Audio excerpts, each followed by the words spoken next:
cold wind swept across the small village, rattling the shutters of houses where families gathered around warm fires. But in one particular home, warmth was absent, not just from the hearth, but from the hearts inside. A young girl, barely 16, sat silently in the corner of her family's dimly lit room. Her name was Elara. For as long as she could remember, she had been treated as if she were incomplete, unworthy of love. The whispers had begun when she was only a child, and as she grew older, the cruelty of those whispers became harsher. She was different. She had been born with a condition that the village cruelly labeled as infertility. While she herself was too young to even think about marriage or children, her parents saw her as damaged, as someone who would bring shame instead of honor. In a world where daughters were expected to bring wealth or alliances through marriage, Elara became a burden in the eyes of her parents. They avoided her gaze, spoke of her as if she weren't in the room, and whispered to neighbors in tones of pity mixed with disdain. Her heart longed for nothing more than acceptance, for a simple hug, for her mother to braid her hair, or her father to say he was proud of her. But all she received were cold stares and reminders that she was less than whole.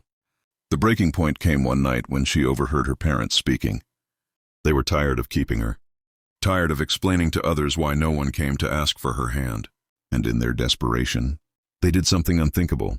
They decided to sell her, not into a marriage, not into a family, but simply as a transaction, like cattle or old furniture.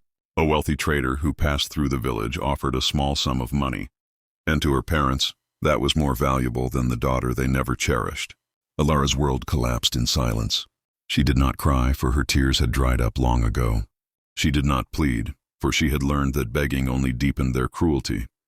She simply lowered her head and allowed herself to be led away, her soul heavy with despair. She had always felt unwanted, but now she was discarded.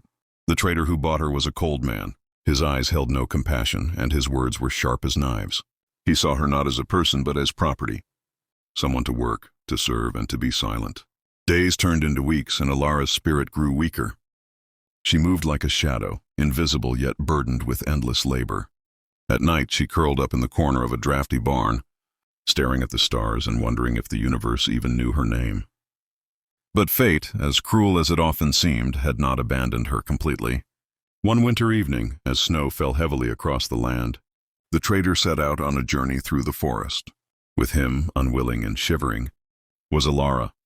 The path was long and treacherous, and the trader cared little for her stumbling steps. When she lagged behind, he struck her with words and sometimes